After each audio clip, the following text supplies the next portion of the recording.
Bring it on. Want some, get some. Can I get a hell yeah? Yes, I am a pirate. You have to go with the pirates because, of course, they have cannons and everything. It's a pirate's life for me. Be proud of who you are and what you are. You're pirate. It is a first down. Pirates. Because when you're at East Carolina, you go for it every time. When you don't coach at East Carolina, you don't come to East Carolina, you don't play at East Carolina with a weak heart. Write it. I think I've ever been in a building as loud as that was. It was deafening in there. You live with Omaha? I can promise you that. And it's purple all night long in Eastern North Carolina. You're watching The Sports Objective, the podcast for Pirates.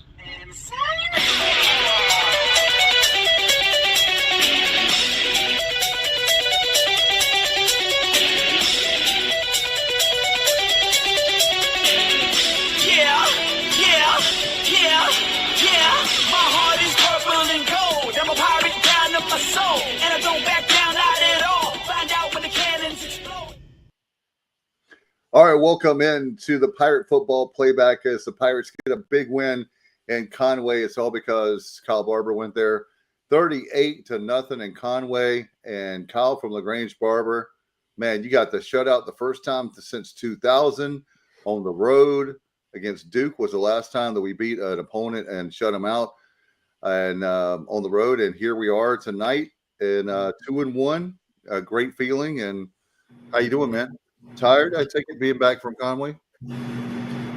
Well, not really tired now. I was tired last night, but it was a great trip. Lot to take away. We'll get into the game itself and talk about the game day operations and some things that I think we could take from them on game day operations. A lot of things, actually. They didn't do everything better than we did, but they did a lot better than we did, which that should not be said, but it's truth. But good trip.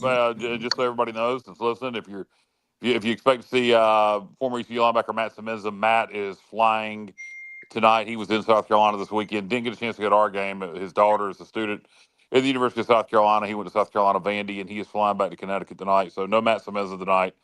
But you get me, and you get the head coach of Northeast Academy, Stevie Fly. How you doing, man? I'm doing okay. How's everybody doing out there? I was the only one that didn't make the trip to South Carolina, I guess. Yeah, I didn't go, and Johnny didn't go. So Kyle, I think, was the only representative in Conway. Because Johnny and I boycotted the game. Right, Johnny? Johnny Robertson? Did we lose Kyle? Yeah, we did boycott the game, Dave. Yeah, I watched it at home, and maybe that's why they won so big. Kyle got the W. We couldn't get the regional in June, but I don't know what you guys experienced at the regional. That you guys have left a bad taste in your mouth from the fans of Coastal. I wasn't there. Obviously, a much smaller fan base for baseball, but much more passionate. There was no trash talk, nothing. Nobody. I mean, literally, I've gotten in way more altercations at ECU games than I even came close to last night. So, I'm sorry you guys had a bad experience that left a bad taste in your mouth at the baseball game down there because. The experience at the football game last night was great. Obviously, the results is what you wanted, 38-0. But just the people, everything. And like I said, we'll get into the game day operations in a minute. Well, let me just say this, guys. Starting off, we'll talk about the game in a minute. But we were talking about in our Signal chat there, Kyle and Johnny, that broadcast was the worst broadcast of any ECU game on ESPN Plus I've ever seen. Yeah. It was god awful. And I tell you what, I first thought it was Kyle's, about the turf. No. That's what I thought it was first about. Is that the video quality? But the video quality sucked. It was horrible. It couldn't have been worse than the first game at ODU. No, I can't imagine it being much worse. I don't think it was that bad, but the problem was it was like somebody said in our group chat, '90s home video. Yes, it was. It Definitely. was like, you know how like with our broadcast, how everything looks similar to like you're actually seeing an ESPN product. Well, this was so bad that it was like Yeah. it would play tricks on my eyes. It was like focused and it was not in focus. It was. Are you sure it wasn't the turf, Dave, messing with you? I think it was. I think I'm glad that I had problems with the turf and not the players. But that home field advantage see that? with that turf. Yeah, they had a lot of problems with the turf last night. You know, I actually talked to Ty Holmes about that. Former CU linebacker, played in the NFL for a little bit, played in the CFL. Played in the CFL actually from 2013 through 2020. Played in the NFL in 2012 for the Vikings. Currently works for the State Bureau of Investigation, so watch yourself, Dave. But Okay. I asked him about that turf, and he said that in his opinion, he in his playing days, he said playing under any kind of weird colored turf at night under the lights, he said did bother him, and he said he thinks it could have been an issue. He said your eyes will adjust to it.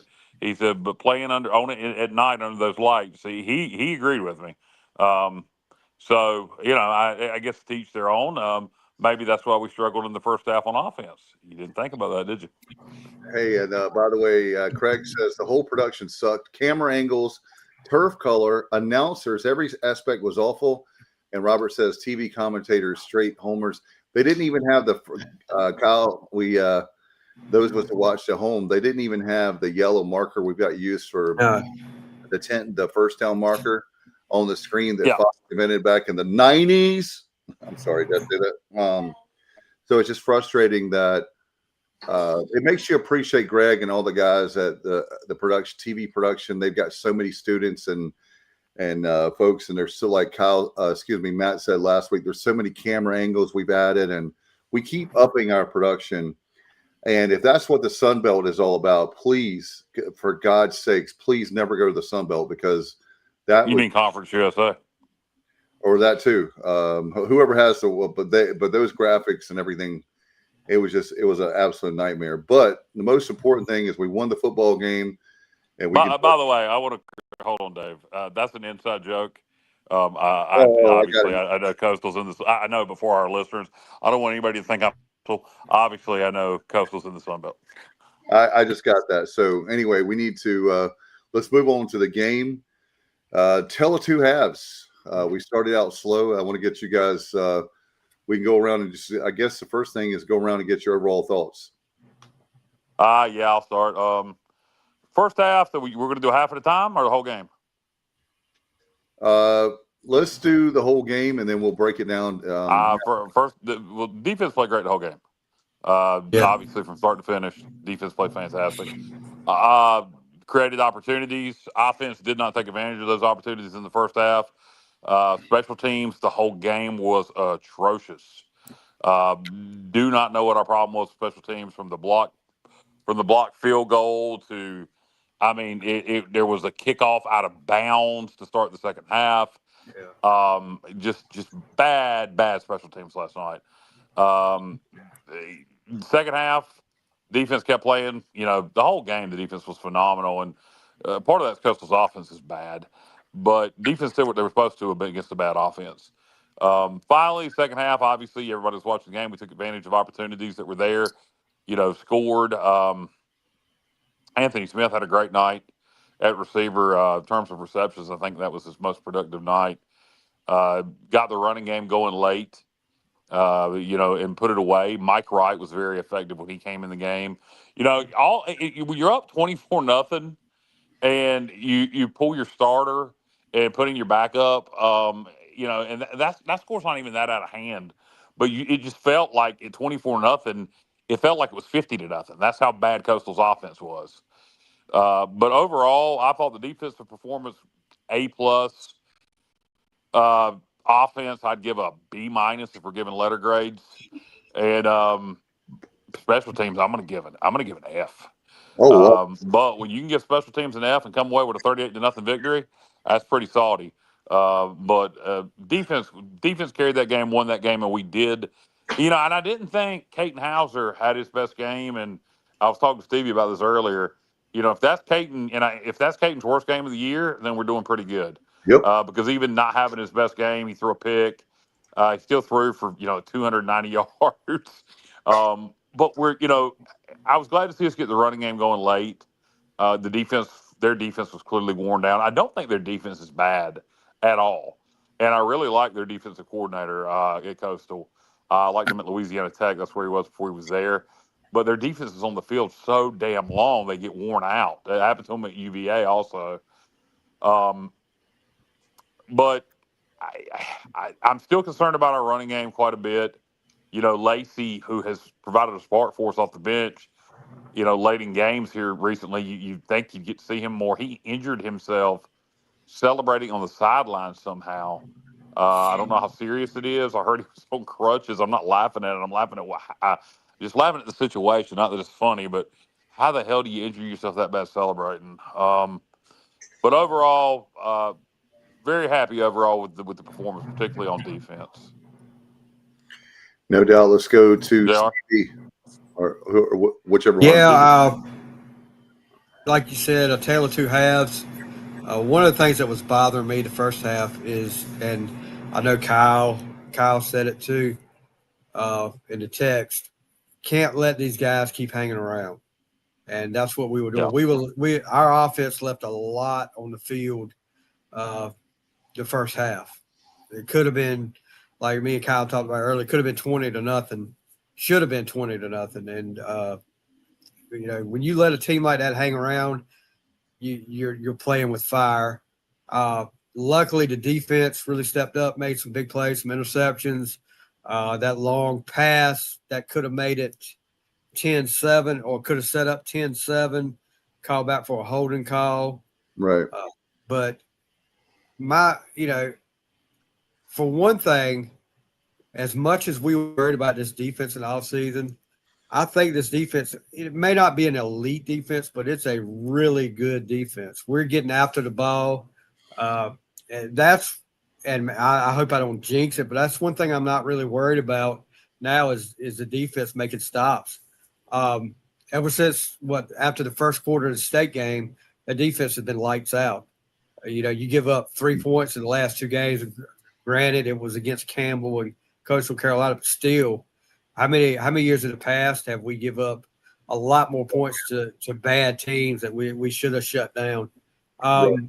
Just to piggyback off what Kyle said, Hauser, if that's his worst game, then we're going to be fine. I mean, almost gets his 300 yards and Wright. I mean, gosh, no. So how can we get Wright more involved in this offense? Whether it's at a receiver or a running back or something different. I don't know if they have.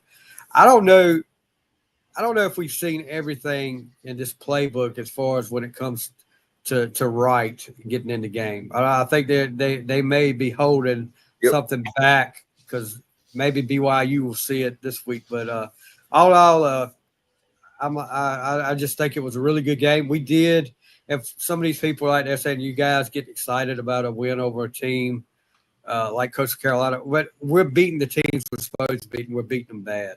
That's something in years past we've had a problem with. But we're taking care of business. We're doing what we got to do right now. No doubt. Johnny, what did you think of overall? Well, the first half, I was definitely nervous. Just because, like Stevie said, I just kept getting the feeling, hey, we're dominating them, but we're not out of the danger zone yet. And if we keep giving them chances, they're going to cash in. And that touchdown that was called back, they had 3 long plays that were nullified by penalties. Now that's their fault. They committed the penalties. So maybe that's why, the long plays developed in the first place, but we were just, fortunate. Well, the one where he literally threw the DB down, that was, I guarantee you that was caused by them. Yeah, absolutely. But our defense was outstanding. We had 23 different players make a tackle. I'm not sure if that's a season high or not, but I think it is. We had, Jamarley with that interception and then a return. We had several pass breakups. Even the defensive lineman got into the, defending the pass and batting balls down. I know J.D. Lampley had one. Julian Davis had one. It just, the defense looked fast, and they looked like they were pursuing, the ball very well. And that hit by Tamir Brown, oh my goodness. Oh gosh, yeah. That was the hit of the year so far. I mean, that was something like you would expect Tegan Wilk to bring, but Tamir, that was an awesome open field tackle. As far as offense goes, yeah, Caden Hauser was just, he was a good college quarterback Saturday night, but we're used to him being a great college quarterback. And, even Caden at good instead of great, you can't complain too much. I mean, the pick he threw, I bet he wishes he got that back, because that was like he didn't have anything on that throw, and there was really no need to throw it. But I'm not going to criticize him. He went 117 passes without an interception, so I'll give him a break there. But it's too bad, because I wanted that streak to stay alive, and I wanted the 300 yards of passing streak to stay alive. But they yanked him. He had 283. And that was the right thing to do. There was no need to have him in that game. And I love what we saw, like you all did with Mike Wright. And what's that, Dave? And they had Jeter at the very end also, which I was happy to see. Yeah. That kid, he's been here. He's done his part. He's worked very hard. I hear nothing but good things about him. It's great to see him get an opportunity in there.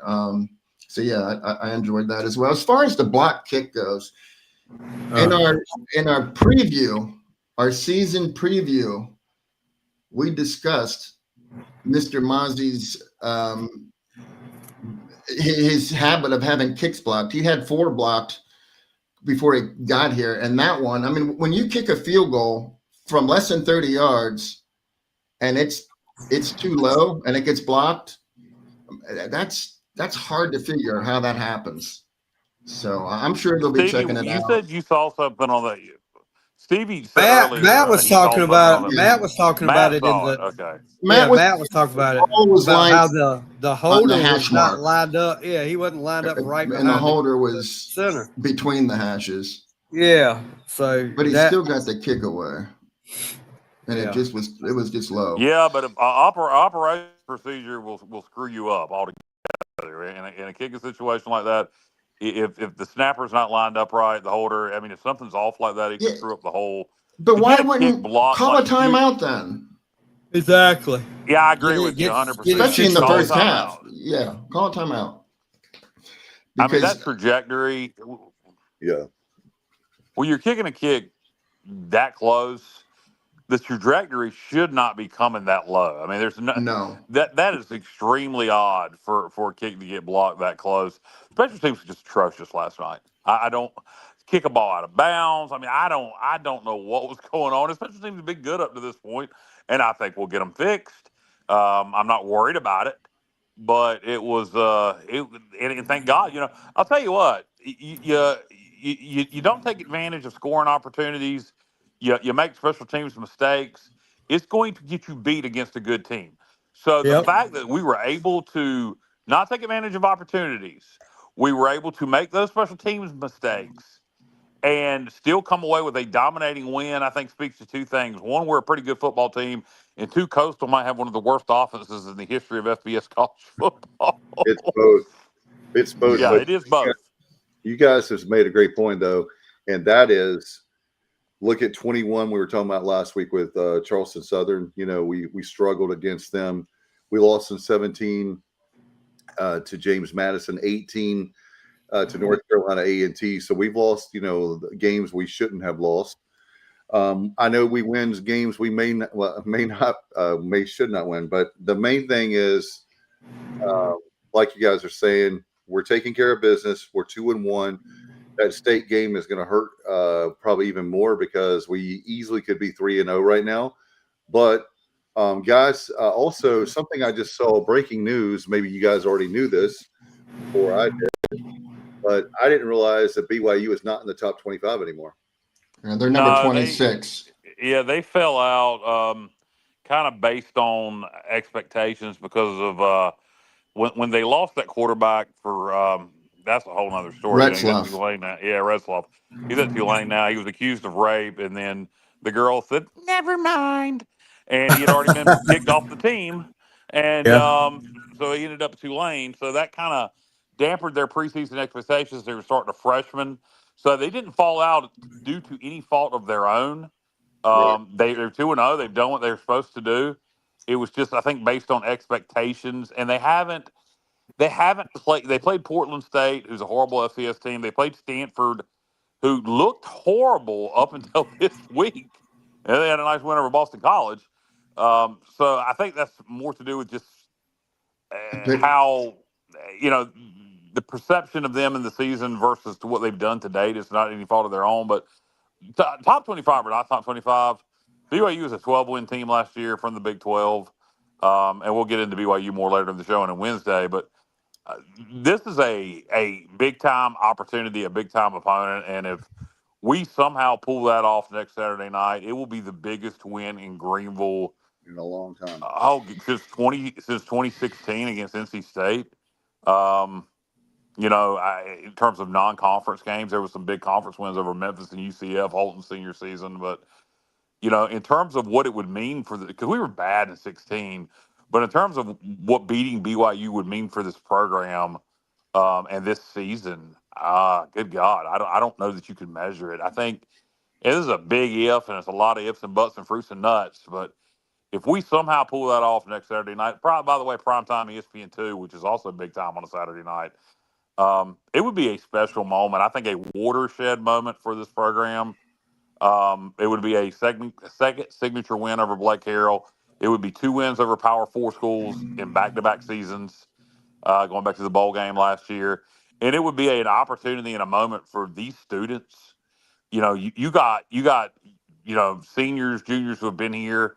It would be an opportunity for them to experience something they haven't got to experience, a moment like that in Dowdy-Ficklen Stadium. You got Pirate fans who have been around for a few years who haven't experienced a moment like that in Dowdy-Ficklen. So a lot of time between now and next Saturday, a lot of time to talk about it. We need to focus on this Coastal game more, but the line opened at 9.5. It is already down to 6.5 at some places. So there's early money's going on the Pirates, which is actually scaring me a little bit. I don't want BYU to take us too seriously, not little old East Carolina, but opportunity next weekend to really, kind of join. Army beat Kansas State, USF beat Boise, and beat Florida. This is an North Texas. Washington State's not what they used to be. They're not even in a power conference anymore. But nice win by North Texas over Washington State. This is our chance to do something special this coming up weekend. And I don't want to get too far off of the Coastal game, but just thinking out loud. And I don't even know how I got on this tangent, but it's a special opportunity next weekend. Hey, before we go, Robert Diedrich he brought up I hope I said your name right, Robert. What did you guys think about that fake punt where they came out, going to punt, and then they run the offense back onto the field? It didn't really, I guess it didn't make much sense to me, because when they sub like that, you're not going to catch them off guard, because if you're subbing back in, you got to give Coastal time to sub back in too, right? Isn't that what happened? Why they couldn't get anything off quick? You remember that, Kyle? Yes, you do. But at a point, the referee can't hold the ball. The referee can't allow them. Yeah, what he's not supposed to.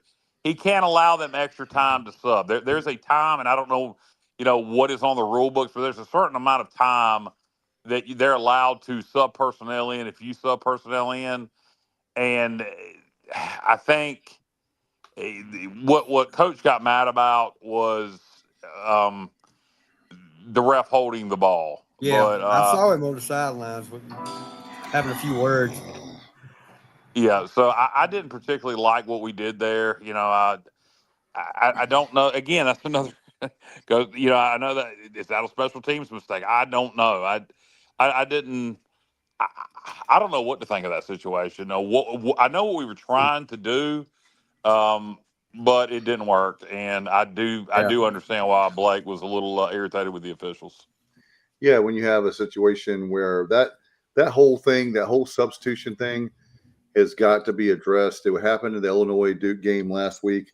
It didn't affect the outcome of the game, but the announcers were talking about it, and I agree that that's the new defensive strategy is, the very thing is running a whole bunch of guys on the field. And I know what they're doing, but at the same time, you can't, like you said, Kyle, you can't have it where literally you're substituting so many guys and you're wasting time. And they're just doing it to slow down the offense. So for me personally, the competition committee, they've got to take a real look at that, because I really am impressed by our offense, and we're going to be talking about other games towards the end of the show and the American and around the nation. But I would just say this: Tennessee is snapping the ball every 21 seconds. So my thing is, instead of doing the substitution thing, my thing is get used to, making the substitutions when you have a couple plays ahead. Now you have guys. You have of course, the last few years you've had a mic in the helmet for the linebackers. So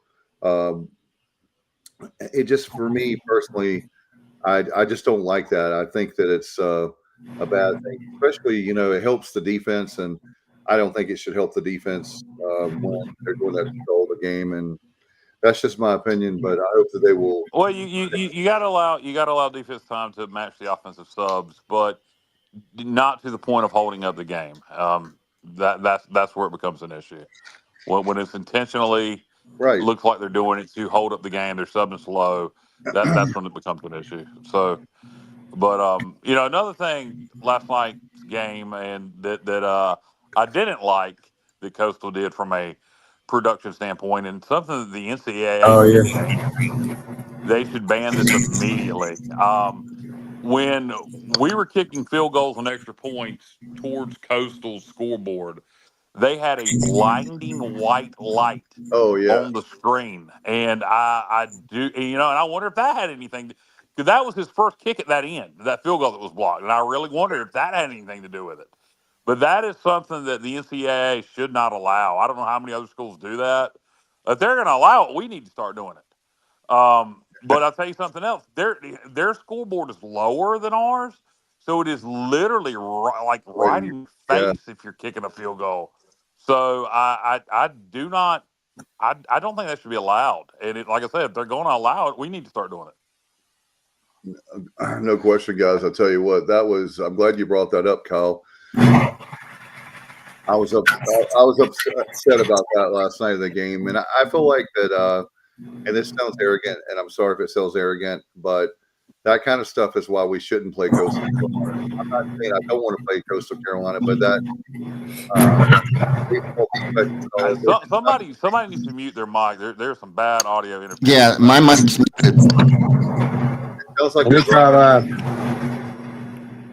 It sounds like somebody's doing laundry with a dryer, but running a lawnmower. But anyway, thank you, Kyle. I'm glad that my hearing is not as good as what it should be. But anyway, but yeah, you're right, Kyle. That was something that I saw last night, and I failed to mention, and I forgot until you just brought it up. I don't blame Coastal for it at all. I blame the NCAA rule committee. If there's a rule, look, if you can do something to give yourself an advantage, you should take advantage of it. That's what I said. If they're going to allow it, we should do it. I don't think it should be allowed. But what you said, we shouldn't play Coastal, I disagree. I think it's a great home and home. I think they, up until this year, have had a good program, 5 straight bowl games. It's a regional game, close travel proximity. I don't know why in the world we wouldn't play them. Well, I was thinking about that was supposed to be Boise. So, it doesn't have to be either or. Which would you rather play, Boise or Coastal? It doesn't have to be either or. Why do I have to choose? I'm just saying, I know I want to play both of them, but if I have a choice, I'll take Boise every day of the week. Yeah, well, that was his decision not to play Boise, and he replaced them with Coastal. But there was room to schedule them both. So I think you're still hung up on whatever happened at the regional. You got a bias towards them. I just think But we're lowering ourselves. I think that we're much better than that, and we've well, that's what NC State says when they play us. I realize that. I'm just saying that we need to be striving to go up, not to go like sideways or level or down. That's just the way I feel. I'm happy with the win. I'm happy with the win, but again, they UVA played there last year, Dave. I know they did, but that doesn't mean we have to. Okay, we're too good to play at Coastal. Myrtle Beach is a great destination. Okay, so that you great have that great. I do the baseball series makes perfect sense because they're very good at baseball. They obviously beat us, but they're very good at baseball and they've won a national championship. But last night we could have guys. We could have scored. We could have scored another touchdown with the last few minutes, and we have Blake Harrell that took a knee instead of putting up another 7 points. Did anybody notice that? Okay, so there was 1 minute left in the game, and we're clearly not trying to score. We're taking a knee, and at one point it was like 3rd and 10 or whatever it was. They played their third down music. They. I mean, it worked. We lost the yard. JR, to be fair, how many times have you seen the dumbasses at Dowdy Ficklin play "Welcome to the Jungle"? It's the no quarter when we're getting blown out. I have an issue. Dave knows about this. Basketball, when we come out with the no quarter flag, when we're getting spanked by 25 points, it's embarrassing. And I went to the cheer coach and asked her, why do you do that when we're down 25 points? She said, I have to. I'm contractually obligated to do that. It's horrible. When you're getting blown out in the fourth quarter and they play the no quarter stuff, we experienced it under Mike Houston in 23. We experienced it under Scotty Montgomery. It's embarrassing. So I'm not going to knock anybody for playing their third down song when we do that goofy crap. It was what it was. But so let's talk about, and other people that were there will agree, the things that Coastal did really well that we need to implement. And there were several of them. They're extremely fan friendly. The whole concession thing, I don't know how they do that. I'd really like to get confirmation and just have a conversation with someone at Coastal on how they're able to do that. I don't know. Jessica downloaded the Coastal app because you had to have the app on your phone to take advantage of the free concessions. I asked her, were there a bunch of in-app, ads? She said not that she noticed. I don't know how they do that, but that was great. You literally walked up there, showed them the app, went through the line, and got whatever you wanted. And they said it was a limit 4 items per person, and I don't even really think they were enforcing that. So that was incredible. And I wish we would do something like that. Maybe offer a voucher for, maybe $100 extra for season tickets, and you have unlimited access to that one concession stand. Maybe limited season ticket holders with $100 voucher yearly. I mean, it would totally be worth it. I wish we would look into doing something like that. Something else I thought they did really well was pretty much every parking lot, unless it was right at the stadium, had shuttle service running to it. So at the end of that game at 11 something last night, you just walked out to the stadium, hopped on the bus, and they took you to the parking lot. Again, that's something I think we should look into. Parking at Dowdy Ficklin gets very spread out. I'd love to see us do something like that. Something else they did that I really liked. I think lots of times at Dowdy Ficklin, the music isn't loud enough, and their speakers were blaring, extremely loud. I don't want the constant music that they played in between plays where they never let their band play. I don't want that. I don't need it to be Club Dowdy Ficklin. But I do like how loud the music was. Also, their entrance. Our entrance is good. Their entrance is incredible. I'm just being honest with the fireworks. Look, we don't need motorcycles coming onto the field. I get that. That's a Myrtle Beach thing. But with the fireworks, and what I really liked about their entrance is they shot inside the tunnel and showed their head coach and the team from inside the tunnel up on the scoreboard before they ran out, and the fireworks with the entrance. So there's quite a few things. And the biggest thing I want to mention that we need to take away from them is on third down, They played For Whom the Bell Tolls, and it was blaring.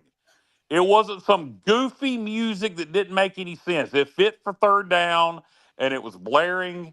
And so, from those aspects of game day operation, we need to learn from them. What we do way better. I've never appreciated Morgan Ayler's more than I did last night. Their PA announcer is freaking horrible. Horrible. Also, their scoreboard operator sucks. He couldn't get a replay up in time to save his life, or he'd be playing a replay over the next play. So we do those two things much better than them. But those are some things I think that they did really well, and that we could take from them and implement into our game day atmosphere. Yeah, I would like to see I agree with you, Kyle. The fireworks, any kind of pyrotechnics, our lighting. We need to work on our lighting as far as whenever we have different times. The LED lighting, the strobing, and stuff like that. Yeah, that's kind of like the trend now. The basically what it comes down to, guys, is that it's not. I'm preaching to the choir because everybody on the show and people watching, but we need to find a way.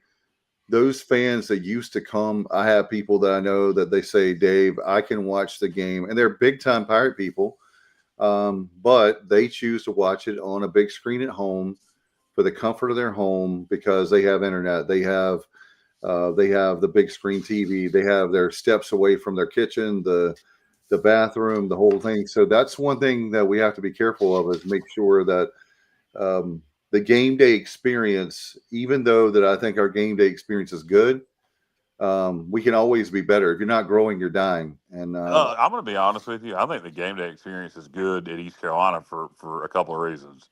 One, because of us, because of the fans. I think. What in the world? What in the world? Johnny, did you break a plate? What in the world is going on?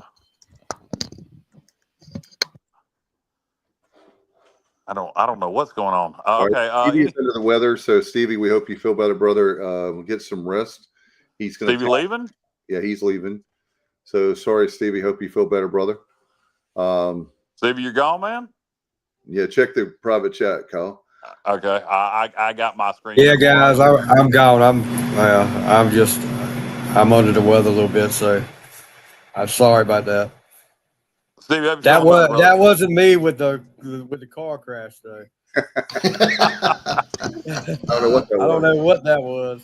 It sounded like it's like breaking plates. Were you breaking plates, Gary? That was me. I confess. Okay. I tell you what, we didn't have JR and your sound effects. Your sound effects are better than anybody else in the country. I'll put it up there, and then your stats are second to none, also. But Stevie, brother, hope you feel better, man. We know that how that feels. Yeah, get some rest, Stevie. Feel better, Stevie. But no, what I was saying is, Lord, what was I saying? I'm totally off track. This show is just on fire tonight. But no, what I was saying is the reason we have a good game day atmosphere is because of our fan base. Our fans make our game day atmosphere.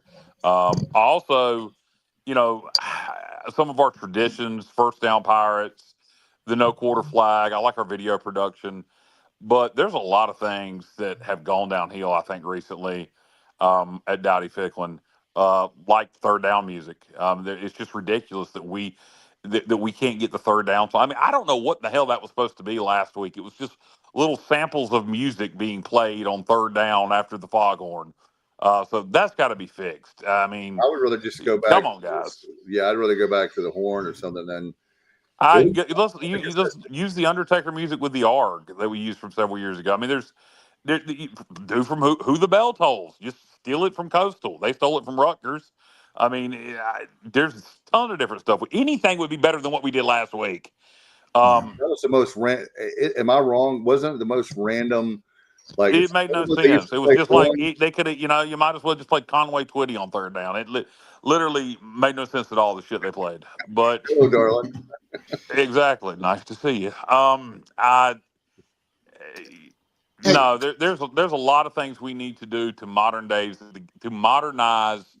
the game day experience at Dottie Ficklin Stadium. And again, I would say take notes from last night. I really believe that's their AD. And what I understand, that was one of their AD's primary objections, is to make their game day atmosphere very fan friendly, and they've succeeded. And Johnny, you know what I'm happy about? Tell me, Dave.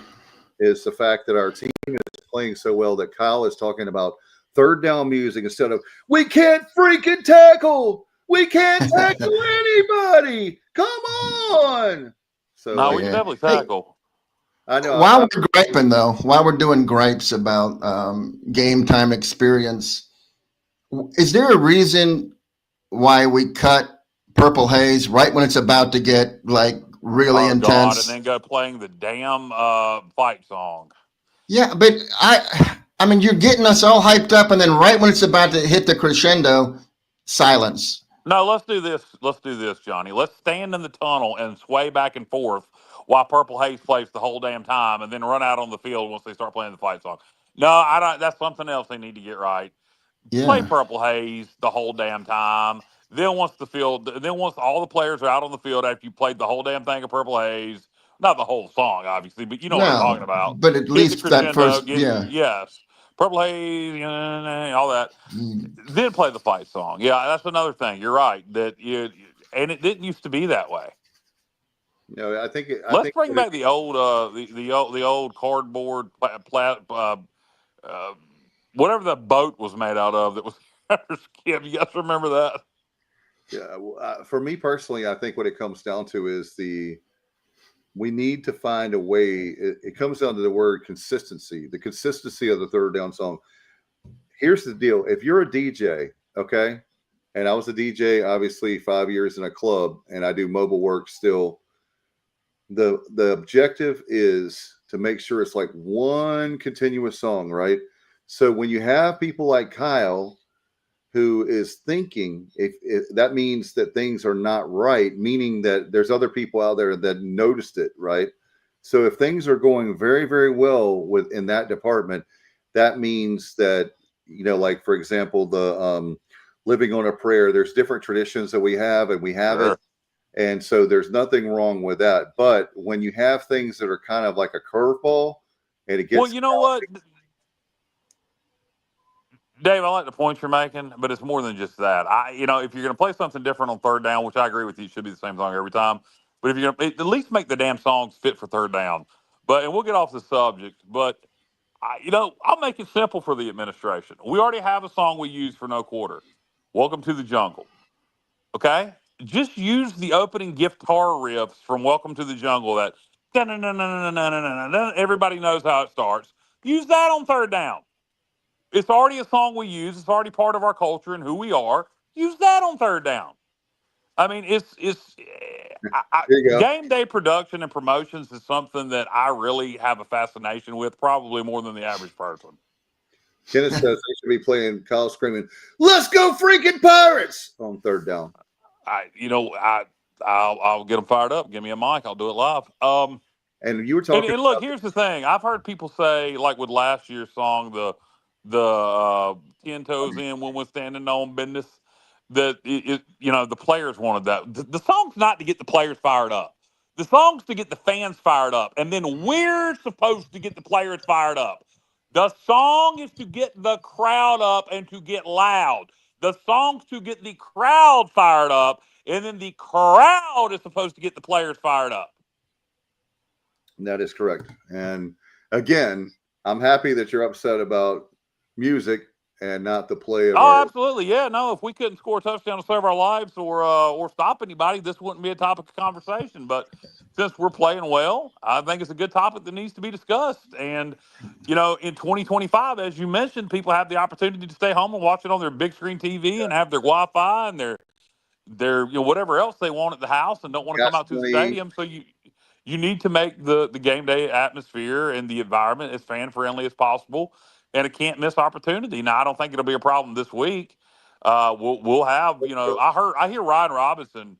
Did you hear the lofty goals? He said on the radio the other day that he thought we could have 45,000 people for BYU because it's family weekend. I mean, why is our administration so scared to challenge us? Why isn't our administration saying, by God, we're playing BYU on family weekend? Now we just shut out Coastal Carolina. Now, granted, this was before the Coastal game. Why aren't we saying our goal is to sell this game out? 45,000. Well, Ryan, my God, don't give us such lofty expectations. 45,000 for BYU. He thinks we can do that. Pirate Nation, I think you can do better. I think we can sell this son of a bitch out. And exactly when it's ESPN2, and you Saturday have night prime Saturday time. night game. This is what I told Alan, and Alan told me it was okay, by the way, after the fact, because we had a proper conversation in the press box. What else are you doing on Saturday night? Please tell me what you call yourself a Pirate fan. And we know there's weddings and different things where you can't go. We've all been there. High school reunions, I had to leave a game in the third quarter. I get all that. But I'm talking about people that say they're Pirate fans and they love the game day atmosphere. They want to be there. Well, then get them there. And the other thing is, if we have 1,000, let's say that we have, Kyle, let's say we fall a little short. We're 48,000. Give those tickets to churches and civic groups and boys and girls. Well, here's what I would say to that one, Dave. If we sell 48,000 tickets, by Friday, you don't think there'll be a big walk up in 2025, but you never know. So I don't know about giving the last 2,000 seats away because of walk up potential. But hell, if it's 48,000, let's just call it a sellout. It's close enough. But I hated to hear that Ryan Robinson said he thought we could have 45,000 people for the BYU game. How about let's say we're going to sell this out and let's push having a sellout. If the administration ain't going to do it, we'll do it. I'll start it now on the Sports Objective challenge. page. Yeah, let's sell this game out. We just shut out Coastal Carolina, the team to have gone the 5 straight bowl games. It's our first road shutout in 25 years. So I challenge our fans with BYU coming to town to sell this thing out. So we got to do that. Johnny, when we've got guys like Johnny Robertson that have a house right close to the stadium. They're that huge of fans from Haymarket, Virginia. He's not making excuses. We have Bubba Rosenbaum, who's was on our show for many years. His family travels several hours away. We got people that are very close. We got people in Greenville that will watch it at a bar instead of coming there. I don't know. Look, we got douchebags that go to the games just to tailgate and don't go inside. Yeah, I know several people that do that, Kyle. They never go. They have tickets too. You tell them Kyle from LaGrange says they're douchebags. Yeah, but we have. Speaking of Bubba, he has a perfect attendance record so far. He's been to all 3 games. So, all right. There you go, Bubba. Congratulations. Yeah, but don't you think that? And another thing is that we're trying to elevate this program to where we know it should be, and it should be a P-power school. We are that. And when you don't show up for big games, and I hope that I'm wrong, and that we are sold out, let's sell it out. 1-800-ECU, ECUPirates.com. Let's make the people at the ticket office work really hard. AJ and everybody over there, they're great people, and I appreciate all that they do. But let's make them work hard and sell out several thousand seats. It's not hard. And I'm actually giving my tickets to, getting my friends and family and different people to sit in my seats. I sit in the press box because I want more people there. Let's get more people there. Let's get loud. Let's get rowdy. And that's what it's all about. Again, we understand when people like Matt, poor Matt, he had to go to the South Carolina game yesterday, Parents Weekend, fly back. He can't make it to the BYU game. We understand that. We're not talking about those folks or a wedding or, God forbid, a funeral, anything like that. We understand big life things happen. But when it comes to every ordinary Pirate Day situation, come to the stadium. I have an observation. Go ahead. Go for it. If every fan that complains on message boards about our schedule or about why we're not, we're never going to get to a bigger conference, our schedule sucks. Well, we have BYU coming in here. So we did our part. They did their part. Now show up or quit talking nonsense. Yeah, by That's the my way, Kyle, opinion. Jay says, absolutely, Kyle, 51,000 are bust. So thank you, Jay, for that. Yeah. And Kenneth says, our stadium sold out would be in the upper tier of the Big 12. We need to act and look like we belong. Exactly, Kenneth. And that's Emmanuel is asking, how many tickets do we have left? I'm not sure, Emmanuel, but I will tell you that, I will say this, Kyle. We've gotten safe on, and then we'll move on. We've gotten safe on 38,000 to 43,000. Like, that's like our comfort zone. Let's challenge Pirate Nation. Kyle is right. Let's challenge Pirate Nation. Let's get out there. Let's buy tickets. And I know, Johnny, you guys in our group, they're guys. And are we working with them? Go ahead. Go ahead. No, are we working with the Mormon churches this time? I know when they were here, when they had their worst team in history back in 2017, there was a lot of, I think, interworking with some of the Mormon churches for this game to get tickets or maybe BYU did it themselves. I just heard more of that talk, and we are just now getting into the game week. But how many? What am I trying to say? Are we making sure we're getting their fans there? Their fans, not meaning people from Provo, Utah, but people with the with the LDS churches. Yeah, and they are a national brand because of that. I think I want to say that game didn't have like in 2017 didn't they have like 6,000 or 7,000? It was more than the usual. It was a lot. It was a lot. I know there was, but it was more than the usual crowd we had. Yeah, no, they brought. There's several Mormon churches. Not only in the Raleigh-Cary area, there's a big Mormon church in Kinston, of all places. There's a Mormon church in Greenville.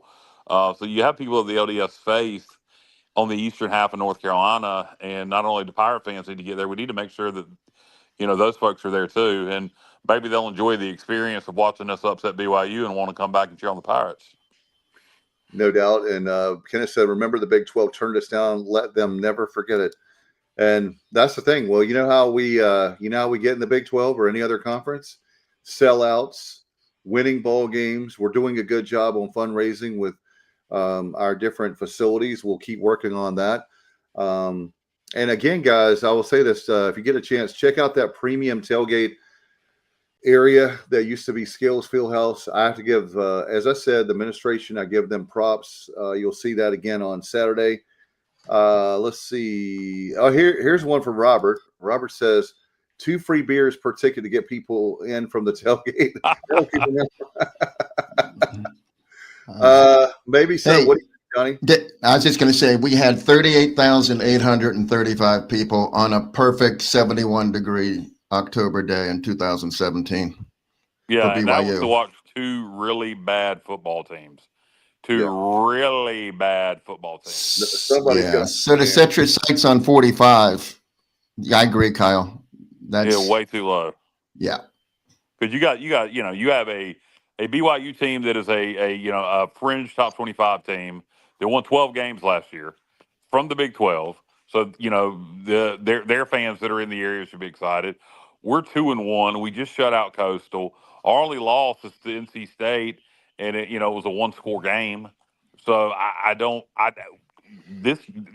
and you know what? Just because our administration said publicly they're expecting 45,000, that doesn't mean that that's what we're going to get. And I'm expecting a sellout, and I think anything less than near a sellout would be a little disappointing. I agree. Hey, you mentioned NC State. I found myself in a weird situation Thursday night. I normally I would have rooted for Wake in that game, but I was rooting for the Wolfpack because they're knocking on the door of the top 25. And so as much as it pains me to say it, if they could get into the top 25 and our own down the road, say we rip off 3 more victories and we're 5-1 and our only loss to a top 25 team, that's not a bad look. By the way, Philip's got a good point here. Let's see. We should be looking for a sellout every home game. We need to stop with us 40,000, 45,000. No, we see 50,000. That we should be looking for every home game. And I had friends that sometimes come to games that they all they want to do is tailgate, and I make them go inside. I just think that's stupid. You're not going to sit out here with the whole game. This is the reason why y'all came. Y'all were going in. Yeah, I think wanting to sell out every game is a nice thing to want for, but I think that's probably a little unrealistic, almost for anybody unless you're Alabama or Tennessee. But I'd like to see us, and winning is going to do that. Last year was an 8-win season. If we do that again this year, the attendance will start ticking back up. And it's not like it's fallen off to the point where it's horrible. Right. We're still one of the best attended schools in the group of 5, but for the BYU game, it should be a sellout with the situation we're in right now, 2-1, just shutting out Coastal. BYU being who they are and what they are, this game should be a sellout. And Kenneth has a great point. With the changes in scheduling philosophy in the future, we aren't going to have as many opportunities to beat a Power 4 team in Dowdy-Ficklen. This is huge, and that's another reason. Yeah, that's another reason to sell out. That's another reason to get really, really rowdy and dowdy. Is that we need to win this game, because we win this game, and they say, well, why should we come to Greenville? Because we're beating you. We beat you there. We beat you here. I mean, I'm just saying that we could compete with them. Dave, remind me to never take you into negotiations. Oh, good God. You should come to Greenville because we beat you here. I don't think that's going to work. I don't think that's the angle we should take. I'm just talking about we can hang with them. We're competitive. Yeah, you get more Power 4 schools to come here. One, you got to have the right administration that can make it happen. Two, winning does help, because if you're going to play a group of 5 school, if you're going to get upset, you want to get upset by a good team, is what I'm trying to say. Right. But I think going forward, it's going to, and it's not totally the fault of Gilbert. I think it's harder and harder to schedule Power 4 schools. You look at what just happened with Virginia Tech. They just canceled the rest of their series with ODU, and ODU had one more shot with Virginia Tech, and they took advantage of it. So I think getting home and homes with Power 4 schools is becoming more and more difficult. Gilbert doesn't like 2-for-1s. I have no problem with 2-for-1s under the guise of game number 1 is in Greenville. If we're going to give you a 2-for-1, then the first one needs to be in Greenville. Or if game number 2 is in Greenville, it can't be the last game of the series. Right. It's got to be game 1 or game 2, and game 2's got to be soon after game 1. But I know Gilbert's totally against 2-for-1s. I think going forward, that's really going to be the only opportunity to get Power 4 schools to come here, is to do 2-for-1s. Well, and not only that, but you could do, like you said before, Kyle, I'll take your words, is you do a home, you do the away, and you have a neutral site that's like a Charlotte or a big. If schools are interested in that, yeah, I think, I don't know. I'm thinking of like maybe UVA, or since Virginia Tech obviously isn't playing us anytime soon. Use UVA as an example.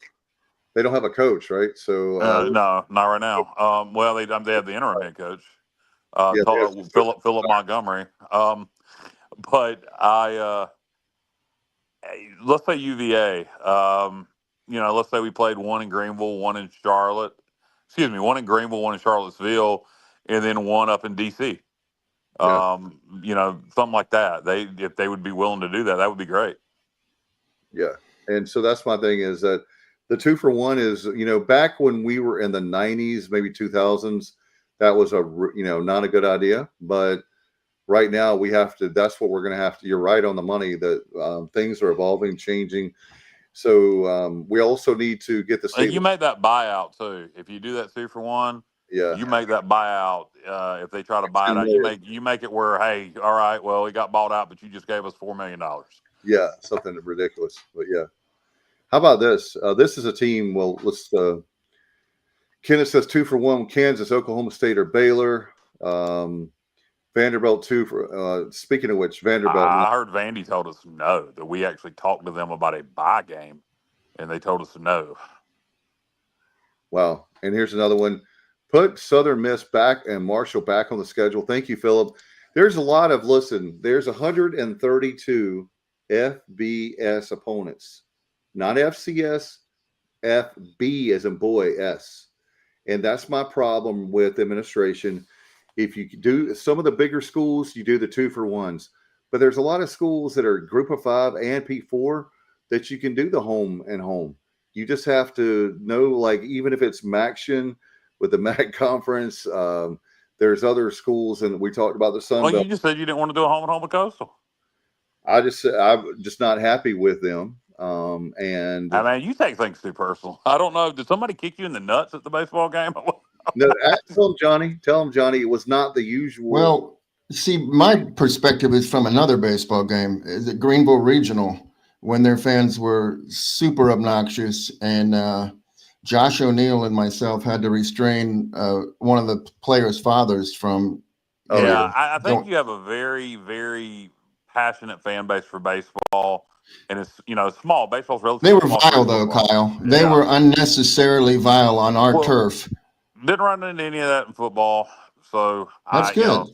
Hey, maybe the fan, that was 22. That was many years ago. So I'll give them another chance. Well, it's their baseball fan base. They're much more passionate than football, clearly. Because they're but let's go to the football with the light on the screen for the field. To me, they're not honorable. They're like. But how about the store? Who is allowing them to put the light on the screen? If the rule is there, take advantage of it. Until they ban that, it should be banned. First of all, let me make that very clear. It should be banned. But until they ban it, we should start doing it. Take every advantage you can get. Win if you can, lose if you must, but always cheat. Oh, here you go, Kyle. McLean Anderson, they were super obnoxious at Coastal yesterday. I walked through the student area. It was brutal. Well, it's the student area. It's the student area. Kenneth said would play against one Pac-12, Sunbelt, and MAC school. That's what I'm saying. You can rotate this, but the problem you're going to play one Pac-12, Sunbelt, or MAC school, then you're going to play 3 road games every year, my friend. You're going to play 3 road games every year. I'm sorry, but this is not 2005. I do think we can do a better job of scheduling to get Power 4 teams in here. But let's be real. Let's get out of this delusional bullshit that we're going to play Alabama, LSU, and USC every year. The model should be 2-1-1. 2 Power 5s, 1 Group of 5, 1 FCS. And you could even do two Group of 5s and 1 Power 5, 1 FCS if one of the Group of 5s is somebody like Boise. But this whole notion that we're going to do 1 Group of 5 game a year, you're gonna play 3 road games. we're not talking about no. We're not talking about Murderers Row or 3-bye games or anything like that. We're not talking about that. But Dave, you're not going to get home and homes with Illinois. You're not going to get home and homes with Vanderbilt. You're not going to get home and home with Northwestern, for example. It's just not going to happen now. Now, you can get some 2-for-1s. You can get some 2-for-1s, but RAD doesn't want to do that. But we have. Thankfully, he won't be here too much longer. My point is this: if you know how to schedule, and I'm challenging the administration on this, and if I get in trouble, I get in trouble. There's 132 schools. We're not talking about the Alabamas of the world. That's fine to do a bye game every once in a while. There's actually about 136 FBS teams now. That's I was told 132. So I'll look back over that. But anyway, so regardless, 136. There you go. There's 4 more teams you can play. So let's play home, and you can get home and homes. There's home and homes all the time. It's just you can't. The bye games are very easy because those people are going to get us to come there. The FCS schools are easy because they want to buy a game from us. But the home and home is a big deal. I don't mind. I'll have a conversation with John Gilbert. I don't have a problem with it because I give a lot of money. Trust me. I've given a lot. I'm not going to say the amount. Well, when are we going to extend the App State Series? The App State Series is sitting out there. I don't know why that has not been extended. I'd love to know the answer to that. Example for a season could be NC State, Campbell, UNLV, and Southern Miss. Sure. I mean, that's great. I would argue, and the administration would argue, what are you benefiting by traveling to UNLV and Hattiesburg when I love Southern Miss? Don't get me wrong. From a personal aspect, I'd love to see Southern Miss back on the schedule. It does. But Sunbelt School's a Sunbelt School. Why in the world are we going to travel to Hattiesburg? I'd like to see that back on the schedule at least every few years just for personal reasons, but that's going to be their argument. Marshall is somebody that, I don't know why the remainder of that series was West canceled. Virginia. I hope Marshall comes back on the schedule. I'll tell you this: 2030 is going to be the 60th anniversary of the plane crash. So I don't know what our schedule and what Marshall's schedule looks like for 2030. We didn't get to do the 50th anniversary week 0 game back in 2020. I don't know if people even remember that. Yeah. We were going to play them week 0, 50th anniversary game and COVID screwed that up. So why aren't we getting that, back on the schedule for the for the 60th anniversary for 2030? And Virginia Tech is falling on hard times, and that's another one. Justin has Liberty. I don't have a problem with those games. What I'm just simply saying is that we need to have more of those FBS schools on the schedule, and more than just. I'm not in just for the South, regional, more than just regional games. Throw in, like we talked about, there's other schools that we could throw in there every once in a while that, again, West Virginia is a great school. I understand about the whole P4 thing, but, South Carolina, we've had them on the schedule. We used to have Syracuse on the schedule, Pitt on the schedule. We obviously have Temple because they're in our conference. But anyway, let's see. McLean says Norfolk State at South Carolina at Old Dominion I guess that's the schedule. Is that 2030 you're telling me? Okay, so we have an opening for 2030. So let's get Marshall in here. I guess that's the 2030 schedule. So we're at South Carolina at Old Dominion, Norfolk State here. So that means we need a home game. Yeah. So let's do a home and home with Marshall if they have it open, and let's get them in here for 2030 for the 60th anniversary of that plane crash. There you go. See, our fans are the best. And again, I didn't mean to take up all this time on the scheduling. However, I do believe if that's how we're going to grow as a university, it's win the football games. We need the people to be in the stands. We need to give more, which there are a lot of us that I'm preaching the choir on that. Robert Dedrick said UCF looking for East Coast game. What about Oklahoma? They've played at Tulane. Yeah. They played at Temple. The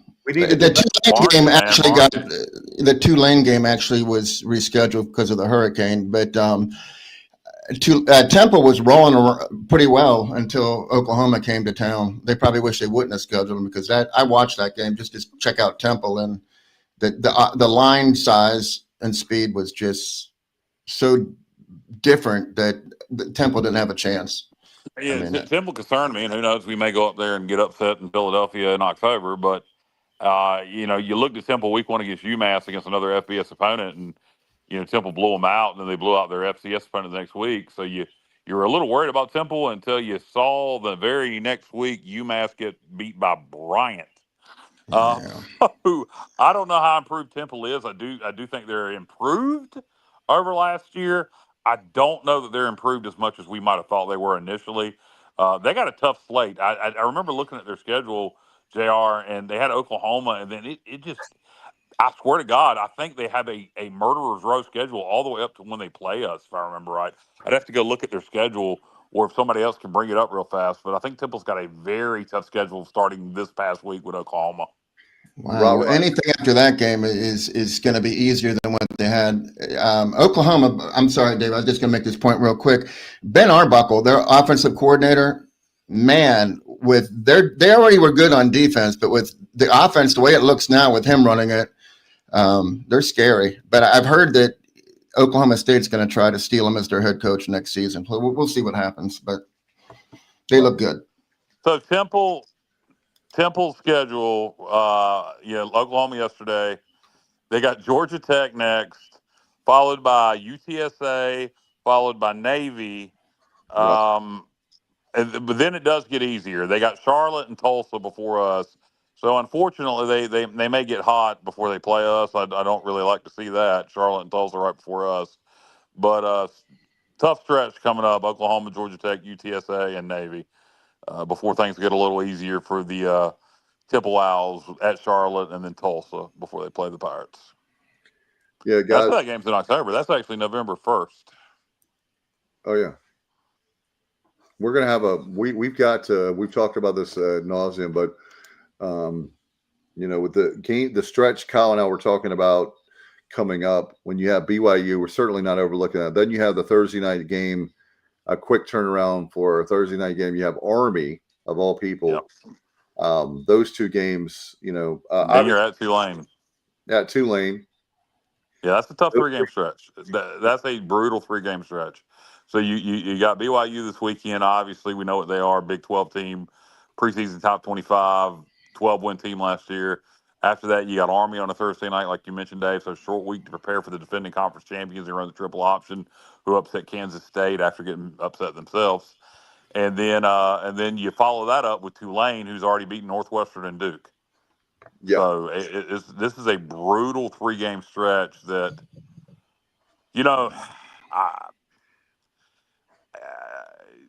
I don't know what's going to happen over these next 3 games. These next 3 games will determine if we're going to be good, mediocre, or great. And God forbid, somebody like Hauser or somebody doesn't get injured, it turns bad. But, if you go at 3-0 these next 3, highly unlikely, then good God, sky's the limits. You go 2-1, you really, really feel great about things. 1-2, I still think we're going to have a nice season. You go 0-3 these next 3 weeks, then you're fighting for 6-6 in a bowl game. Well, and the season can turn that quick because these next 3 games are brutal. That's true, but one good thing that we do have going for us is that we do have 2 weeks to prepare for Tulane. So we have a bye week in there, October the 2nd, if you're talking about Thursday games. And then October 9th is when we travel there. So that does help. I'm not discounting the Tulane at all. Having BYU and Army back-to-back, but I'm pretty confident they've been working on Army all summer long, probably spring in the spring practices as well. Yeah, but I've heard that song and dance so many times when we played Navy that we've worked on them since the spring.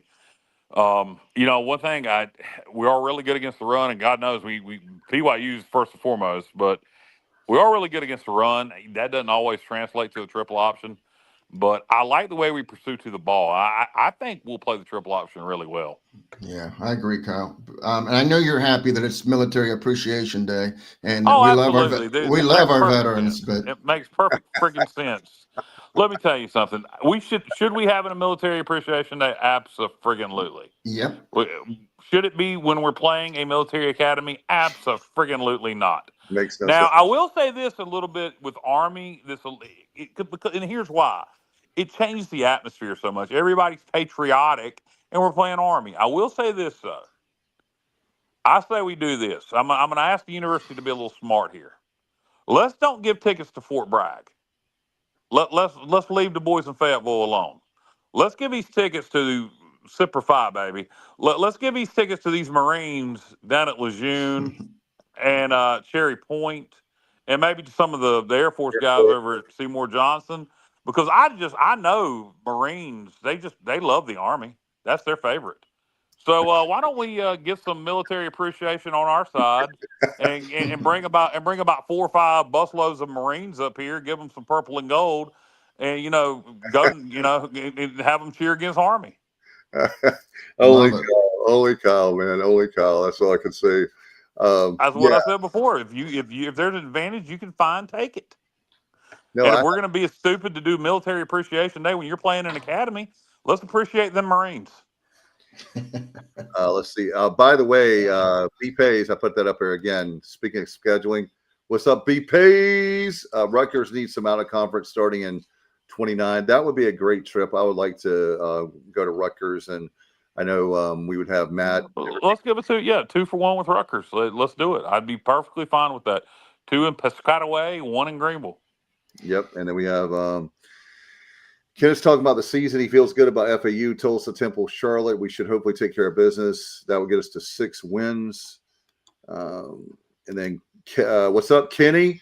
2-1. First win, we get a shutout. We have a chance to beat a Big 12 team this weekend. Yeah, absolutely. Kenneth says he lives in Fayetteville and the game is anticipated. Lots of Army West Point stickers. Yeah, see, that's what I don't freaking stand. Why would we create that kind of environment for, And it's a like military appreciation day when armies coming to town? It doesn't make any sense. And I still say, when we appreciate the military, doesn't mean we have to show the appreciation to the folks at Fort Bragg. Yeah, I've got an let's idea. appreciate them boys down at Camp Lejeune. I got an idea. How about if you're a pirate and you're a veteran, you get a ticket, or like people that are overseas and maybe they can't come, maybe they're back for a while, or something. Give a discounted ticket for a veteran that's an ECU fan. That honors America. How about this? How about we move Military Appreciation Day to the Tulsa game? Sounds good to me. Then all those military folks would be here cheering for the Pirates. Right. And you might get some of them to come back. These folks are living away from home, and you try to make them Pirate fans. Absolutely. Hey, Kyle and I, when it comes to East Carolina, sometimes disagree, but we agree on that one. You don't want to make it a bowl-like atmosphere or a whole bunch of people pulling against you, especially if you're trying to sell out the crowd and you want to make it an ECU. And Kenny, once again, like I was saying, play Syracuse again. Exactly. We have natural rivalries with these folks. And look, if I have to go to 2-1 out of Syracuse, maybe when not, hey, Johnny, maybe not when it's in December, or November, rather. November, I mean. We probably wouldn't be playing them in November anyway because. Well, what you really need to do if you want a Power 4 opponent, Syracuse really doesn't have any reason to play us anymore. They get all the exposure they want down here. They're in the ACC now. So what you need to look for is who wants to come to North Carolina, who recruits this area, who would benefit from coming to North Carolina. That's what I would look for when trying to schedule a Power 4 opponent. I don't know what the answer to that is. I don't know who that would be, but that's probably what I would be looking at. Who would benefit from BYU? One of the reasons when they were an independent that they scheduled us and kept us on the schedule. They dropped a lot of people from their schedule when they joined the Big 12, and they kept us on their schedule. And one of the reasons was because there's a pretty as the East Coast goes, there's a high Mormon ratio here in North Carolina. So BYU might be somebody that wants to extend the series with us. Maybe not immediately, but maybe we can get them back on the schedule in the 2030s. So I would look at who would want to come, who would have a reason to want to come to Eastern North Carolina is something we need to be looking at when trying to schedule Power 4 opponents. And I really don't know that Syracuse has much reason to play us anymore. Maryland. Rutgers, on the other hand, may very well. Well, there's a lot of also the head coach of Rutgers' head football coach is his what's his damn name? Greg Schiano. Schiano. His wife is a Pirate. That's correct. Jay mentions Maryland. Yeah, Maryland would be another one that may have reason to want to come here, and not good relationships with many ACC schools anymore. So that's another one you might want to approach about a 2-for-1. So Rutgers and Maryland, to me, both make sense to talk to. Now, whether they'd say yes or not, who knows? But they're definitely. Yeah, I was going to say, how about Greenville? You play one in Maryland, there on campus, and then one at the new Redskins Stadium in 20. No, they're not going to. They're not. I mean, they're the Big Ten. They got more money than Jesus. If we get a 2-for-1 out of them, they come here one time. We go there twice. Be happy.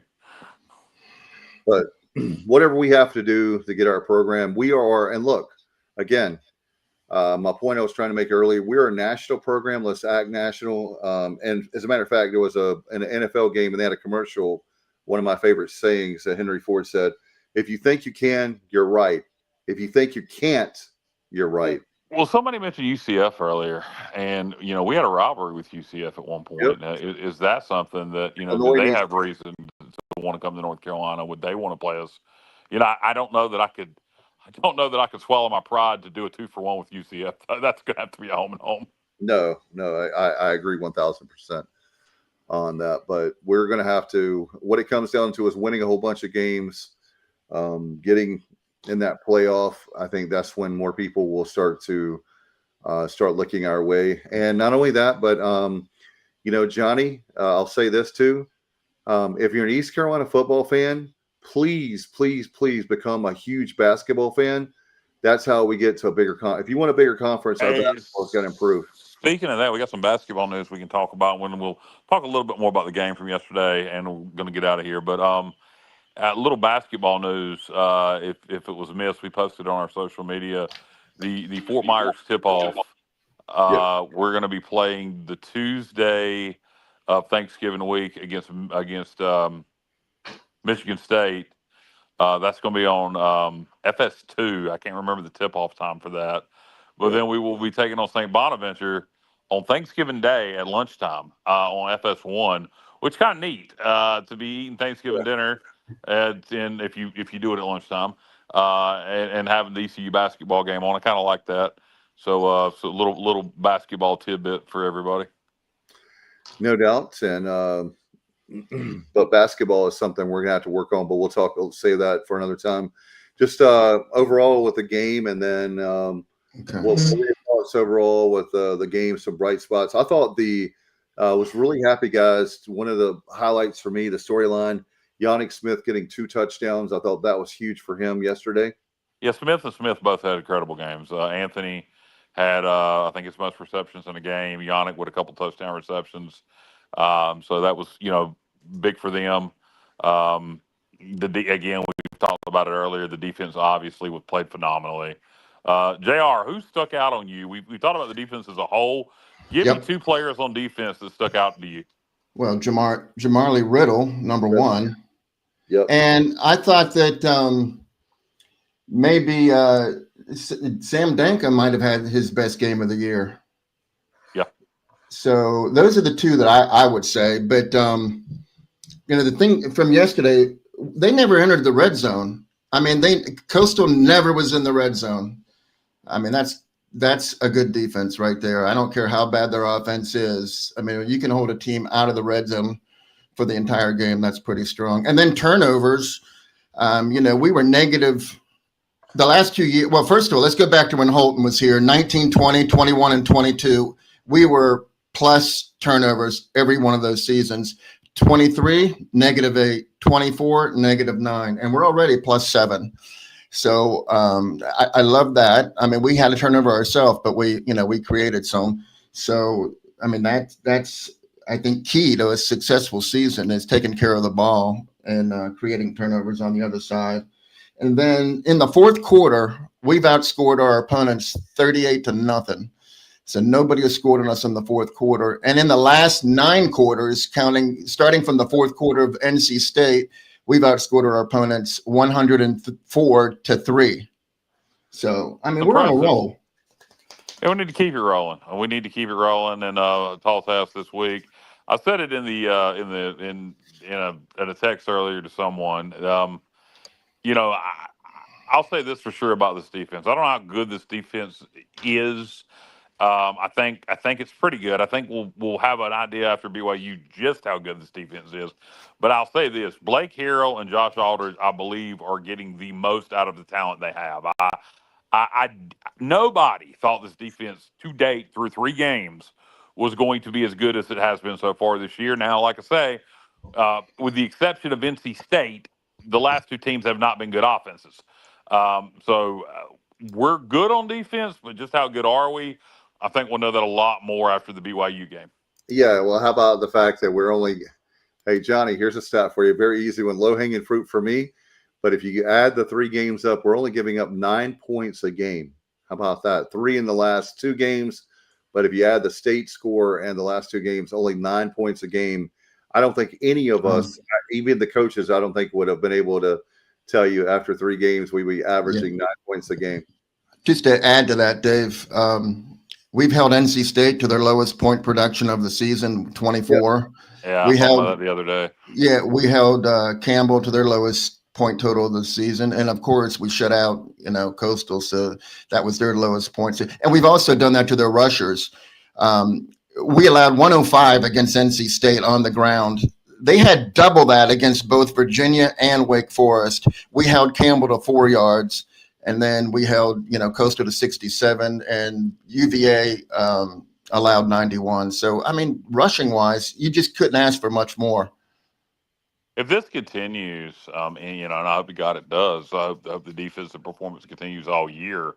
how hard is it going to be to hold on to Josh Alders? You know, last year everybody was worried about hanging on to JDB, and hopefully that's still a concern at the end of this year because hopefully the offense has lightened it up too. But I really look at what Josh Alders had to work with, at least on paper. And I go back to what I just said. I think him and Blake are getting the most. I don't know how good this defense is going to end up being when all is said and done, but to date, they are getting the most they can out of the talent they have. Hey guys, how about this? A bold statement here. Ooh. From Jonathan. He says, NC State is better than BYU. We have a real shot to win the game. NC State is better than BYU on offense. I don't think they're better than BYU on defense. And that's where my concern lies is, are we going to be able to run the ball at all against their defensive front? That is my fear with this BYU game. And can we can we protect Caton? That's the other thing. Yes, yeah, and I do think we're okay at pass blocking. Run blocking, we've sucked so far. And so that's my concern. I think the defense will keep us in the game. I think we'll be able to make some plays in the passing game. I think if we're going to beat BYU, it is going to have to be a 21-20, 2017, 24-21 type ball game. That would be my guess. So I'll say this: when you shut somebody out, it gives you a lot of confidence on defense. Yep. So and when you're going to upset somebody, you've got to have a lot of confidence. That's one of the key things to pulling off an upset. Yep. Two ways you pull off an upset. You believe you can do it, and the other team takes you for granted. Now, I don't think BYU is going to take us for granted because while they were an independent, they weren't in the Big 12 yet. We beat them out there, and it wasn't that long ago. Well, when they came here, that BYU team was historically bad. So I don't even count that. I don't care. We still beat them. We beat them, but I don't. And those players are gone, Dave. In 22 we played them out there, and the way those guys take mission trips, I guarantee you there's some players on that team that was on that 22 team, so they know who we are, and so I don't think they're going to take us for granted. So the point being, the fact that we just shut out Coastal, we will have a lot of confidence on defense, and that is a key to pulling off an upset. You have to play above you because you believe you can win. And I believe that defense right now probably thinks they can stop anybody. Yeah. Hey, Dave, I got to agree with you on this one because, hey, maybe BYU wasn't so great in 2017. Wasn't so great. They were the drizzling shits. Okay, but we weren't very good either. So they're much better. We're much better. We still beat BYU. I mean, I think there's something to be said for the fact that they're not going to intimidate anybody by the name on their helmet. No, that wasn't the point I was trying to make. My point was they're not going to take us for granted. And I don't think the 2017 game has any bearing on that. Well, the 22 game does because of their mission. First of all, their head coach is very familiar with us. This is going to be the fourth time he's played. Or, no, that's not true. It's going to be the third time he's played. When Ruffin was there, they had what's his name? That's at Utah State now. But this, I guarantee you, if you look at this roster, well, I haven't done it yet, but I'd put money on it with the way these guys leave for mission trips and come back. Yep. I guarantee you there's some players from that 22 team that's on that roster. Yeah, I believe we'll talk about, by the way, don't forget on Wednesday night, we have our preview. We'll take a look, even more in-depth look against BYU. We'll have more time to study the tape, as they say, and certainly with BYU, I think he was up. Yeah, thank you, McLean. Bronco Mendenhall, thank you for that. Yeah, thank you. I could not think of his name, but yeah, Bronco's out at Utah State now after his brief retirement and then 1 year at New Mexico. Kenneth said, I've seen a lot of fans asking why they didn't cancel this game. Now that they are in the Big 12, they're flabbergasted. They have to play a road game at a group of five school, short memory in Provo. Well, I think I answered that question as to why. There's of all the East Coast states, North Carolina has a relatively high Mormon population, and I believe that's why this was one of the games they chose to cancel or keep rather, because they canceled a lot of games when they joined the Big 12, but out of necessity they had to. Yeah, they did because they were independent scheduling, 12 Yep. games. So, but for me personally, And by the way, we should not dismiss BYU at all for that. They could have canceled this game. yeah, So thank you. good on them for coming here, and it's going to help provide us with I would say a sellout, but apparently 45,000 fans. And, so hats off to BYU for keeping that contract and for coming here. It's going to be a big deal to have somebody with that Big 12 logo. And look, BYU had a pedigree. BYU was, now they're in the Big 12, it's an even bigger deal. But BYU, Won a national. they won a national championship in '84. I mean, they have been a name brand for a long time. No doubt, we need to keep that. We need to keep that up. Hey, you were talking about schedules really quick, and then we'll move on. Next year, we're at Alabama, Appalachian State, at Old Dominion, and Central. That's our non-conference. Yeah, I hate that we play Alabama right before we play App. I cannot stand that. That bugs me. Well, hey, I saw Kenny put he said screen game could work against BYU and tight ends. I was just going to say one of my favorite things I saw last night was DeCirio Riles in action again. You never know with an injury whether it's going to be lingering, but he caught a pass, so I'm glad he's back in the fold again, because I was a little worried about him. What I would do, I do think the screen game will be big against BYU, or could be. I would also take deep shots on them, and I don't even care if we connect on them. If we connect on them is a bonus. I think you got to take deep shots on them to open up some run lanes. We got to have some, unless we're just going to come out and go full air raid. You got to create some sort of running game, and I think some early shots early and often could kind of open up some run lanes. No doubt. By the way, Pace says they rented a huge area for a tailgate, that being BYU. So okay, so I guess they are planning on bringing some folks from the Mormon churches again. I know last time the Mormon church here in Kinston, honestly, the Mormon church here in Kinston had a Eastern North Carolina pig picking for BYU. They hosted them when they got in town. I want to say they got in town on a Thursday instead of Friday, so they could do that. And they had a traditional Eastern North Carolina pig picking for them here in Kinston. So I don't know what the plans are this time for the LDS churches in BYU, but help us sell it out, guys. If you got Mormon friends out there, if you know people that are Mormon, encourage them to come this weekend and help us sell this thing out. no doubt. And there it is. Charles Boulevard. It's going to be on Charles. Sam Jones is catering. There you go. I'm going to guess that a BYU tailgate is going to be Sam Jones. a little bit different than a Pirate tailgate.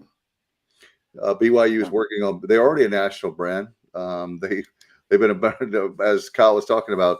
When you think about all the people, Lavelle Edwards and all the great players that have played at BYU under Lavelle Edwards. They won a national championship in '84, and they left the Mountain West because of that Group of Five or non-BCS tag at the time, and went independent so they could try to be like Notre Dame, and it worked to their advantage. They ended up in the Big 12. So, working on being a national brand. They already are a national brand. So they just now have that Power 4 tag to go with it. I did an interview with a Super Bowl champ, Jim McMahon, that played as quarterback for BYU. So BYU has a lot there. Let's see. If BYU loses to us, it'll worsen the narrative for their conference with national perception. Already shaky to begin with how bad the Big 12 has looked out of conference. They've looked awful. You're right about that. The whole Oklahoma State Oregon game was dreadful. In fact, that was the worst loss they had since what was that, Johnny? 1907, 9, somewhere around there. It's like 6 weeks before Oklahoma was becoming a state. Yeah, and I'm gonna say this. I'm gonna say this too about this BYU game. If we do pull off the upset, I encourage. I want to see it. I encourage the students rush the field, rush the friggin' field. We hadn't rushed the field since 2009. Yeah, that's true. 2009, we won the conference championship against Houston, and it wasn't even a true field rush. He kept invited everybody on the field. So the last time we had a true field rush was 2008. So yeah, if we get this win over BYU Saturday night, which is a big if, and don't look, let these kids have fun. If we beat them and the students rush the field, my fat ass is going to waddle out there too. Kyle's going to be. Hey, Johnny. Kyle's going to be on the goal. I will give you your pencil roll. Pencil roll. If we upset BYU, I will give you at least one pencil roll if we upset BYU. I want to see that. I definitely want to see that. I bet you do. I'll film it. I bet you do. Johnny's going to film it. All right, well. Pace says the line is moving a little bit. Yeah, we talked about. Yeah, it opened. It moves quite a bit actually. Pace. DraftKings had it at 9.5 at 12 o'clock, and it has moved between 6.5 and 7. So a lot of people put money on the Pirates early, which I don't know if I like that or not. I like it. I tell you what, whatever the line is, take the points. I don't think this is going to be. I've said this a lot. I think it's going to be a very tight game. We'll talk about our preview on Wednesday and give it, but. West Virginia and Kansas State have looked awful. You're right, Kenneth. Wait. West Virginia got upset by the defending MAC champions, Ohio, in a very close game at Ohio, and then turn around and beat Pittsburgh this past weekend. So I don't know that West Virginia looked awful. Yeah, well, they in fact they had the brawl. That was a great. Let's talk about that really quick. A lot of great games yesterday, guys. A lot of great games, upsets. Unfortunately, people were talking about. It was kind of funny today on the college football final. They kind of made a reference to about USF. Oh yeah, nice story, but Miami's a very good football team, and we knew that was going to be a.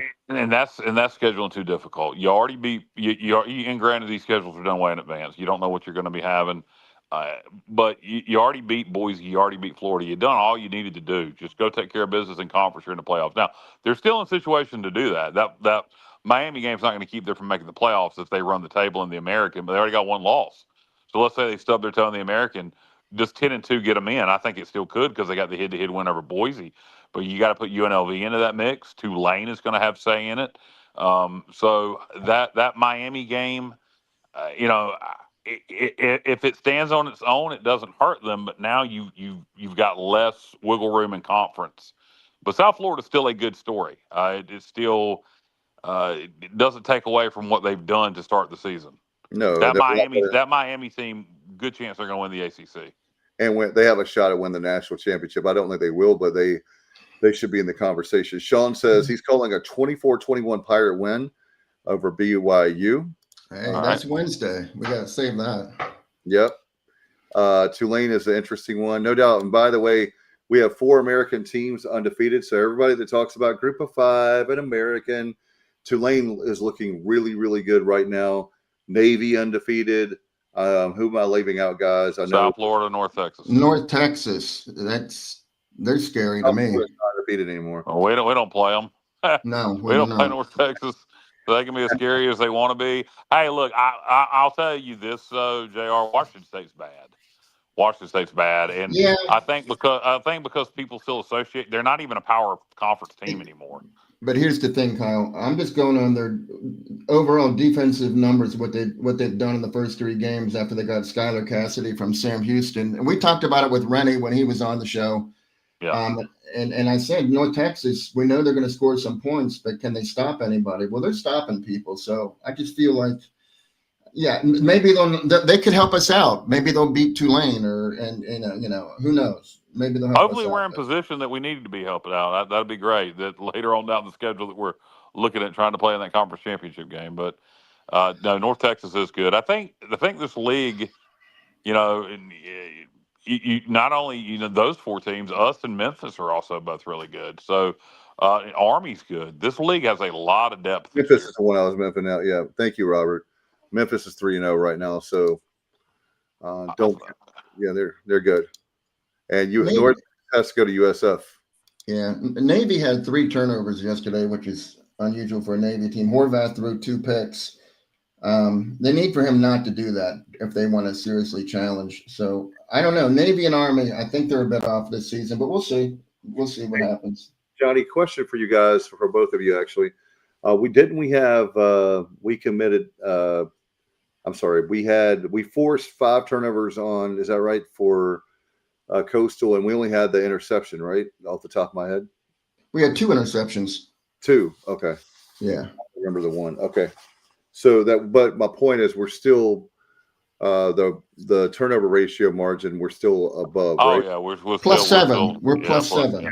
Yeah, I was thinking we were. Okay, so with that being said, with the total number of points we're giving up being 9 points a game, and then you have we'll look that up. But as far as that's concerned, with the turnover ratio margin, that should be what is that a top 50, top 30? Oh, absolutely. Turnover margin? Yes. Yeah. After 3 games, yeah, that's more than plus 2 a game. So yeah. Yeah. Okay. That's something I wanted to bring up, and we hadn't so far. Last call on any comments, questions, and we've gone a little bit longer tonight, but I was going to mention another thing we're in the top 10 in is tackles for loss. We have 28 tackles That's for impressive. loss. That's very impressive. Wow. And hopefully, I don't know. BYU's probably got a pretty good offensive line, but freshman quarterback, this is going to be his first road game. First 2 games were at home, Portland State and Stanford. So this is going to be his first road game. So hopefully we can get some pressure on him. I'm sure their line's really good. I'm sure they can pass block, but we need to get as much heat on that kid as possible. B-Pace said he rewatched the game where our running backs are missing holes. That's something I was going to ask about earlier in the show. I noticed that last night. There was a couple of times where our running back took the wrong run lane, where he should have cut it in when he should have cut it out, should have cut it out when he should have cut it in. I noticed that last night too, Paige. I don't know what that's about, but that's something that you obviously show them film study and hopefully get that corrected. Yeah. I'll tell you And what. that could be going back to the running back rotation. Guys can't get in a freaking rhythm. You're playing too many running backs. Yeah, well, maybe. My feeling is that 2 things. One is, has really anyone stood out? Marlon Gunn didn't have many carries last night, and then I think he had 1. Yeah, 1 for no yards. Lacey has started to stand out, but unfortunately he hurt himself. Yeah. But and then what is it? Is it Englehart? Not Englehart. What is the guy that got the touchdown, the very last touchdown? Ingles Grocery Store. Help me out, guys. They're in the chat, but it's getting late. But it's TJ.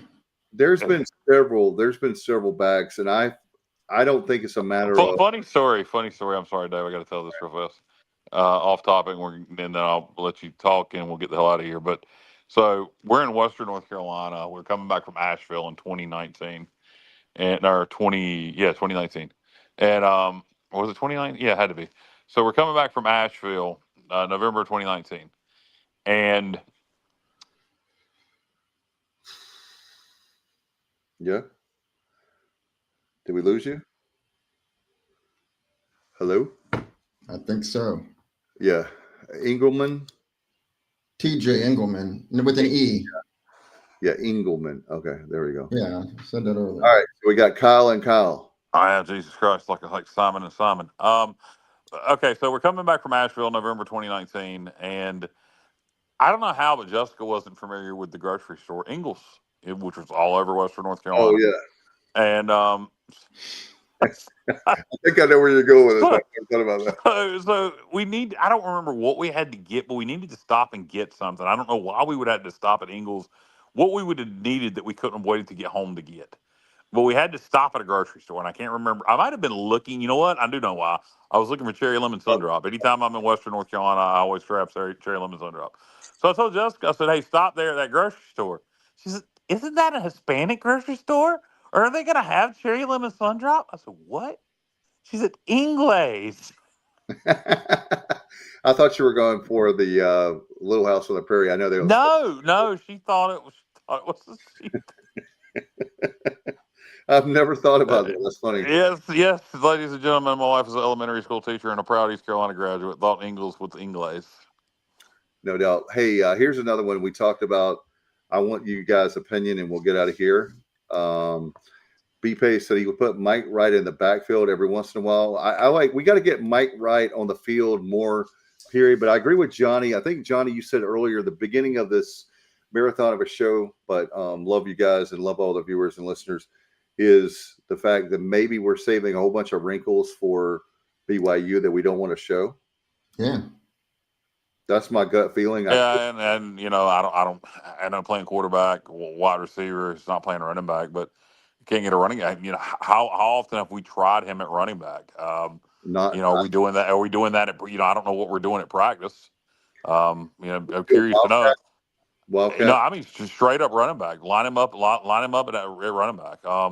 Vontavious Cooper, when he came in here, he was a quarterback. Sure was, and he had a great 2 seasons for the Pirates. So we can definitely say great win against Coastal. Feeling very good about this program. The defense looking, and I'll say this: having the defense being so good so early, I think that the wrinkles and the different tweaks and the things we need to correct on the offense will take care of itself. I really do. So that makes me a lot happier. The key for me, guys, I've been thinking about this all day, is we just got to pray that we don't get a whole bunch of injuries on defense. Not that we want an offense, but that's the key for us for the season. We'll see how that. And then let's see. B-Pay says he's a patient runner, so that's why you'd want to put him back there. And then Kenneth says this will be the last one, guys. Kenneth says the kicker better be getting some good practices in. His accuracy may determine our success this weekend. Well, we got 3 of them, Kenneth. We Yeah. got 3 of them. So I don't. It's going to be whoever's hottest this week in practice. And again, man, are we kicking? I don't know. Are we giving the kickers? I don't know how that works. Like reps, you only have so much time. Are we giving too many kickers too many reps? That's what's going on in special teams? I don't know. I don't know what the answer is. That block kick was weird. So that kid had a big leg. He performed well at New Hampshire. Yep. But we got 2 other kids that have kicking experience here. So hopefully one of them will be on and be accurate Saturday night. No doubt. Do you guys have anything before we get out of here? Not a thing. We've said all that needs to be said. All right. Well, guys, thank you, Johnny. Hope you feel better. Matt? I feel fine. Yeah, I had a great time, and maybe we can do something tomorrow. We'll see about that. We'll let you know about that. You're getting Johnny and Stevie confused. I think so. I feel fine, Dave. I just was in a car crash earlier in my office, but other than that, I'm sorry. I said it is getting late. I'm sorry, Johnny. My apologies. Stevie, you get better. Johnny's doing well. We don't want you to be sick. So anyway, let's get out of here. We had a great time. Go Pirates. We'll see you next time, and we'll be here on Wednesday night.